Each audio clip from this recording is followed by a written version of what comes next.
Hello，大家好，歡迎嚟到 Bilibala Reads。今日開始，我想用2集嘅時間去同大家一齊讀一本書，書名叫做《李天命的思考藝術》。呢一本書係李天命最暢銷，亦都係佢思想最精華嘅代表作。今集係上集，主題就係思考的起點。點解我哋需要做語理分析，同埋3大語害係啲咩呢？咁喺進入內容之前，我就想簡單介紹一下呢位作者。李天命佢係香港著名嘅分析哲學家、邏輯實證主義者、作家同埋詩人。佢曾經喺香港中文大學哲學系任教，畢生致力喺推廣獨立思考同埋邏輯思辨，對於香港文化界同埋教育界影響深遠。1945年佢喺香港出世，1968年就喺香港中文大學哲學系畢業，之後就去咗北美深造，獲得美國芝加哥大學哲學博士學位。去到1975年起，佢就返去中大哲學系度任教，去講授數理邏輯、分析哲學等等嘅科目，直至到2005年退休。喺中大任教咗整整30年，而2025年11月就安詳辭世，享年80歲。李天命亦都有個花名叫做小李飛刀，因為佢嘅詞風犀利、幽默又機敏。佢一直都強調，愚人只係接受思想嘅灌輸，而智者就重視掌握思維嘅方法。胡亂思索問題就好似用蛛網去捕捉蜂嘅顏貌一樣，最終都係毫無所得。所以正確嘅思維方法就好似荒野入邊嘅一盞燈，拎住自己嘅風燈照亮未知嘅旅途，就叫做獨立思考。而李天命嘅思考藝術正正就係教我哋點樣去拎住呢一盞燈。書一開始呢，李天命就講得好清楚，人類最可貴嘅能力之一就係思考嘅能力，而思考能力最奇妙嘅特性之一呢，就係可以對思考加以思考。對思考加以思考最重要嘅成果，就係關於思考嘅方法學啦。咁呢個思考嘅方法學最基本嘅第一環就係語理分析。李天命就話，語言係思考嘅主要工具，而且唔單止係思考嘅主要工具。由宣揚主義去到東拉西扯，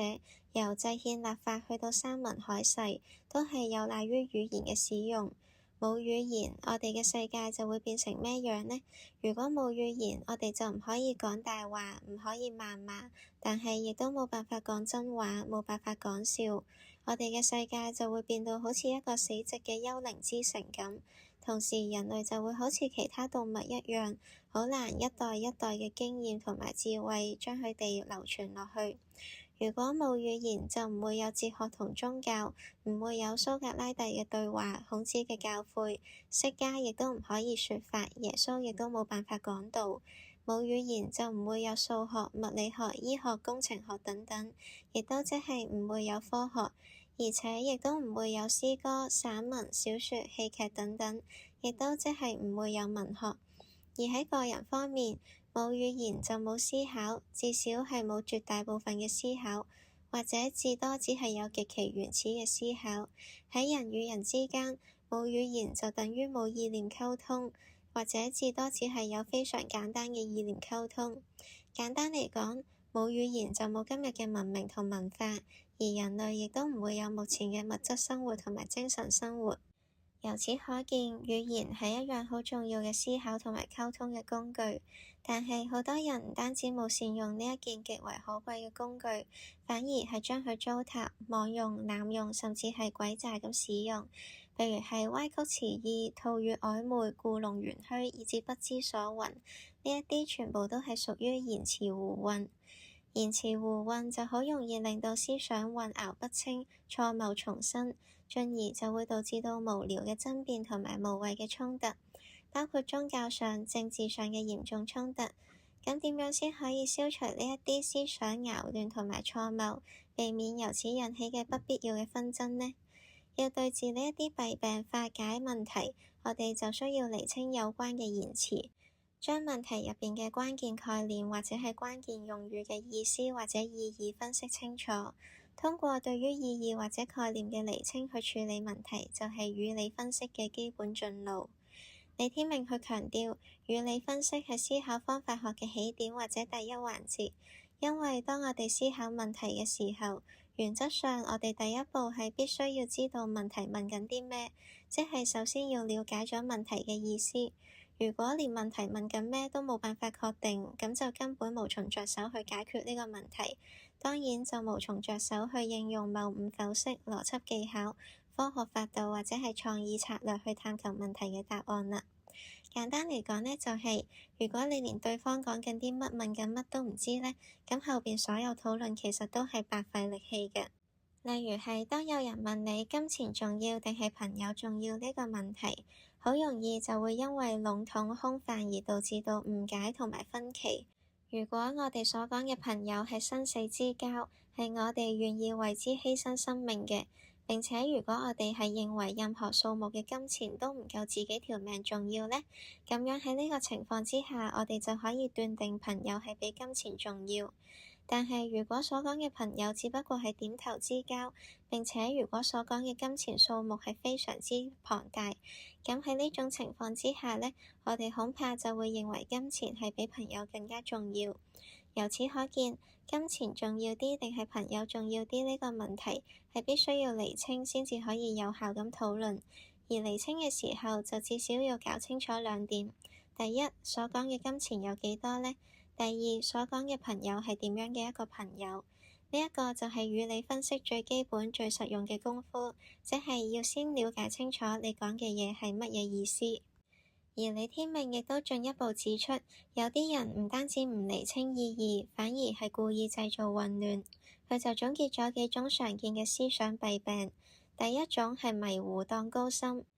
好多人都忽略咗清晰嘅重要性，佢哋反而有一個錯誤嘅觀念，以為曖昧不明就係高深，結果就好容易被呢一類言辭呃到，玩弄文字把戲之流就看準咗呢個心理嘅弱點，就利用曖昧艱深嘅言辭嚟到製造煙幕，去偽裝高深。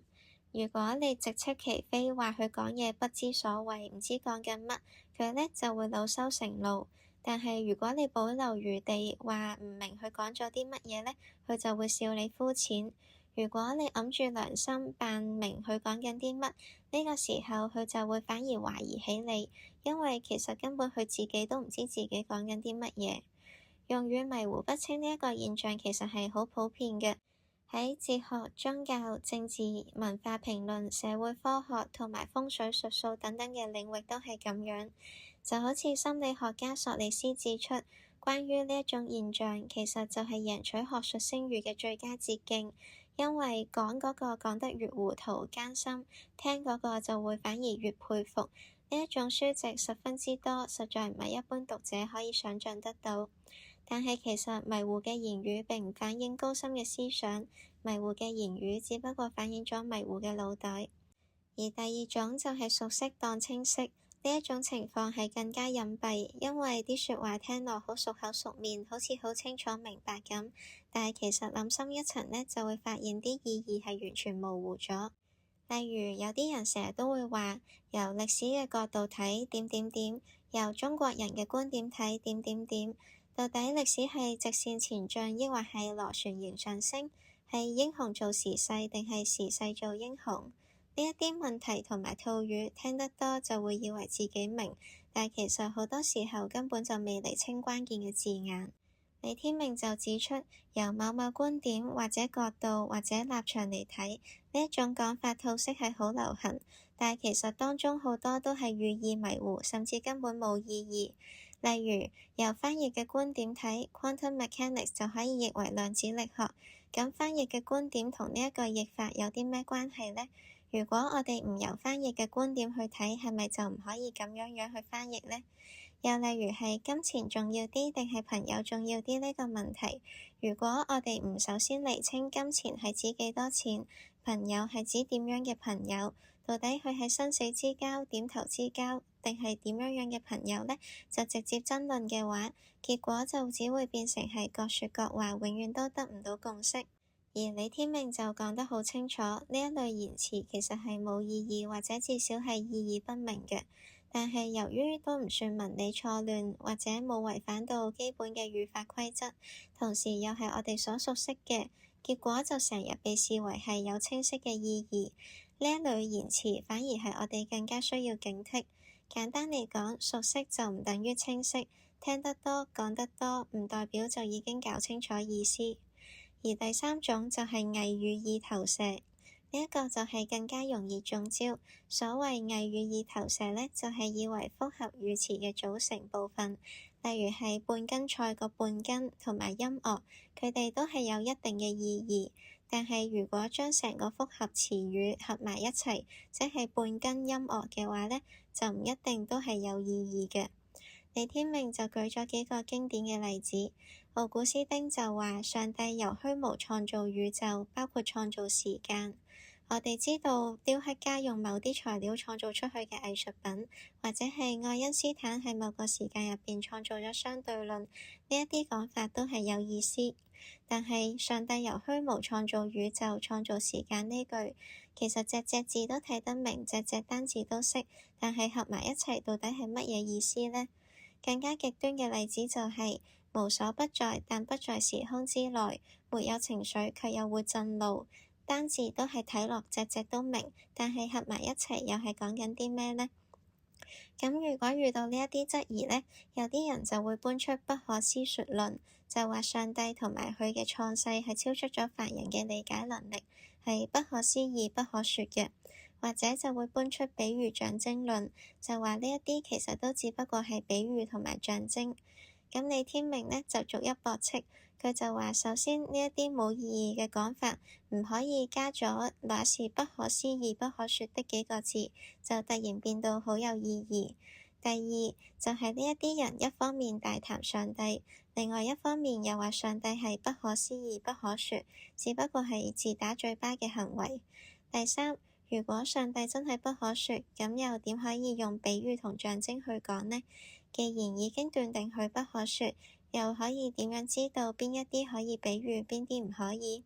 所以李天命就總結呢一種由不可思說論同埋比喻象徵論組成嘅申辯呢，其實只不過係不斷咁自打嘴巴，而且係越打越重。就算組成部分係有一定嘅意義，都唔可以推論成個複合語詞係有一定嘅意義嘅。呢一個就係偽語意投射最危險嘅地方，就係我哋以為自己明白，但係其實只係俾單字帶住嚟行。除咗以上三種思想嘅弊病，李天命仲專門破咗一種好常見而且聽落好高深嘅謬論，就係枷鎖論。有啲人認為對於語言進行分析係冇乜重要嘅，因為徹底嘅做法應該係超越語言，打破語言嘅限制。因為呢一啲人覺得語言係局限同埋殘害思想嘅枷鎖。李天命就將呢種論調稱為枷鎖論。而枷鎖論嘅代表人物之一就係被譽為世界禪者嘅鈴木大拙。佢曾經宣稱語言係人類所發明最糟嘅密事，譬如係法律。法律將每一樣事物都界定得十分精確，結果就成為咗糾紛同埋困擾嘅原因。李天命呢就將呢一個講法反駁得十分之尖銳。佢就話鈴木用語言嚟講語言係最糟糕嘅事，本身就已經好諷刺。而鈴木用法律呢個例子嘅講法就好似話，如果冇警察就唔會俾人拉去坐監，所以警察係犯罪嘅原因一樣，係倒果為因。世間嘅糾紛並唔係因為訂立咗法律而產生，相反，法律正正係因為人世間有糾紛而訂立嘅。如果語言真係人類發明嘅最糟糕嘅密事，係局限同殘害思想嘅枷鎖，咁為咗去除呢個枷鎖，我哋係咪應該採取比壓制言論自由更加徹底嘅措施呢？而李天命亦都喺書中一連串咁反問，我哋係咪應該禁絕一切言論，包括禁止祈禱、禁止論證上帝存在、禁止談情說愛，同埋禁止話語言係局限同殘害思想嘅枷鎖？係咪需要取消所有憲法條例，銷毀所有報章、雜誌、書籍、譯經、論語、聖經，或者係物種起源等等？只要諗一下上述嘅行動後果有幾咁可怕，我哋就可以明白到，其實語言並唔係局限同殘害思想嘅枷鎖，啱啱正正係相反。如果我哋喪失咗語言，我哋嘅思想就會受到最大嘅局限同埋殘害。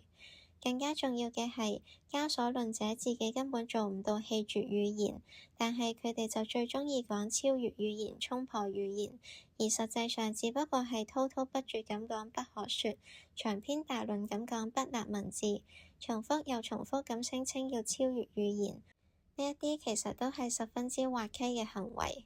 李天命就總結，語理分析最大嘅價值並唔係解決所有問題，而係最低限度可以幫我哋分辨呢一個問題有冇意義。如果個問題本身係冇意義，語理分析就可以由根底將佢消解，避免我哋嘥時間去爭論一啲根本唔值得爭論嘅嘢。跟住落嚟就會講到全書最核心、最實用嘅部分，即係三大語害。李天命話，語理分析嘅首要任務就係對於種種有害於確當思考嘅語言概念上面嘅弊病進行批判，而呢一啲弊病佢就統稱為語害。三大語害就包括語意曖昧、言辭空廢同埋概念劃轉。首先係第一類，語意曖昧。李天命將喺某啲用法下意義不明、迷糊不清嘅字眼、詞組、述句、問句等等，都統稱為語意曖昧嘅言辭。一個經典嘅例子就係使命同埋命運，成日都有人傾到使命同埋命運，但係都冇幾多人會反省一下嗰個究竟係乜嘢意思。首先，我哋睇咗使命呢個詞，李天命就寫咗呢首詩去顯示呢個詞嘅曖昧性。完成了他的歷史使命，過時的核彈被拆除，如同果實被摘下；完成了他的時代使命，新式的核彈在夜空綻放，如同璀璨的煙花。無論有冇爆炸，核彈都可以講係完成咗佢嘅使命。咁喺咩情況之下唔可以咁樣講呢？係冇一個定準嘅。呢個就表明咗使命喺呢一度係一個語意曖昧嘅字眼。而野心家就鍾意利用呢一啲字眼嘅曖昧性去煽動群眾，譬如係話建立大東亞共榮國乃是我大和民族的光榮使命。我哋再睇下命運呢個詞，話某啲人一生逃避命運，而結果無法避開命運，那就是他的命運。呢一句係咩意思呢？我哋有時候會用呢一個詞去作為遭遇嘅同義詞。譬如係開車同女朋友遊車河，喺斜坡上面就發現剎車失靈。如果係一個講邏輯嘅人呢，就會同女朋友講，我哋將會有共同嘅遭遇；而寫詩嘅人就會同女朋友講，我哋將會有共同嘅命運。而講邏輯又寫詩嘅人就可能會話啦，如果我哋有共同嘅遭遇，我哋就有共同嘅命運，反之亦然。當命運係用做遭遇嘅同義詞嘅時候，呢一個詞就唔可以話係曖昧，因為佢嘅意思就係遭遇。但係呢一個詞仲有一種語意不明嘅用法，譬如係我哋的命運係操縱着我哋嘅遭遇。呢一句説話入邊嘅命運係唔可以解作遭遇。如果唔係，句嘢就等於係話我哋嘅遭遇操縱住我哋嘅遭遇。但係如果唔可以解釋為遭遇，咁命運呢一個詞又應該做咩解釋呢？其實係冇一個明確嘅解答，所以呢一種講法入邊嘅命運就係語意曖昧嘅啦。李天命亦都有講到呢，數字迷彩都係語意曖昧嘅常見手法。譬如係我哋根本就發現新聞入邊冇公佈到基數係啲咩，淨係宣稱經濟增長咗30%，呢一個就係一種語意曖昧嘅睇法。又例如，當我哋塊面上面生咗第一粒暗瘡嘅時候，我哋嘅暗瘡增長就係無限大；當我哋生咗第二粒暗瘡嘅時候，我哋嘅暗瘡增長就係100%。但係當第三粒暗瘡生出嚟，暗瘡增長就跌到去50%。由此可見，隱瞞基數而僅僅只係宣佈增長咗幾%，咁樣就有玩弄統計數字嘅嫌疑啦。而第二種語害就係言辭空廢，即係冇信息內容嘅言辭。李天命就區分咗重言句同埋經驗真句。我哋可以比較下邊兩個嘅句子。第一句就係西湖的水裏有魚，第二句就係西湖的水裏有魚或者沒有魚。呢兩句都係真確嘅。要判定第一句西湖的水裏有魚嘅真確性嘅時候呢，我哋係必須要考察相關嘅經驗事實。就好似呢一句呢一種必須考察經驗事實先至可以判定佢係真嘅語句呢，就叫做經驗真句。而另一方面，要判定第二句，即係西湖的水裏有魚或者沒有魚呢一句嘅真確性嘅時候，其實我哋係無需要對經驗事實去進行研究調查，我哋只係需要了解呢一句嘢嘅意思，或者係知道有關呢個詞語嘅用法，就足以判定呢一句係真確嘅。例如係呢一種只需要理解其意思就足以判定其為真嘅句子呢，就叫做從言句啦。譬如係凡係王老五都係未婚，所有嘅母親都係媽媽，所有嘅狗都係犬等等嘅斷言呢，同呢一句相似，都係從言句。而從言句缺乏信息內容，算唔算係一種弊病呢？如果從言句唔係當做經驗事實嘅陳述俾人提出嚟嘅話，咁缺乏信息內容其實唔算係佢嘅弊病。但係如果從言句係當住經驗事實嘅陳述俾人提出嚟呢，咁樣缺乏信息內容呢，就會構成佢嘅弊病啦。因為當從言句係當做事實咁陳述出嚟嘅時候，缺乏信息內容就會成為咗嚴重嘅弊病。譬如係天氣預報員喺電視上面宣佈，聽日會落雨或者唔會落雨，聽日可能會有颱風或者可能冇颱風。而咁樣嘅天氣預報恐怕就會受到猛烈嘅抨擊。咁點解要抨擊佢哋呢？唔通佢所講嘅係咪假嘅呢？而聽日會落雨或者唔會落雨呢一句嘢呢，其實呢個說法並唔係假，而係真確嘅，甚至係必然地真確嘅。但係呢一啲講法係毫無信息內容，但係又當做事實陳述咁樣俾人提出嚟呢，就係呢個說法嘅毛病所在啦。李天命就將呢一種冒充事實陳述嘅從言句叫做空廢命題。譬如係未出世嘅人都冇主張節育，凡係主張節育嘅都係已經出世嘅人，可見人真係一種不顧他人死活嘅自私動物。呢一個講法所持嘅論據或者係理由係冇信息內容嘅，我哋亦都唔難睇得出呢句係一句從言句。事實上，亦都冇人真係會以呢一種從言句為理由去論證人係一種不顧他人死活的自私動物。但係有趣嘅係，我就係我呢一句嘢亦都係從言句，但係就成日俾人用嚟做一個唔守法規、自我中心嘅理由。同埋亦都有相似嘅一句，就係做生意就係做生意呢一句嘢，亦都成日俾人用嚟作為做生意唔需要理商業道德嘅藉口。又例如，要發生嘅事終究係要發生嘅呢一個從言句，就往往俾人用做係等於唔使積極、唔使主動做啲咩嘢嘅論據。但係其實咁樣嘅理由、藉口、論據根本係站唔住腳嘅。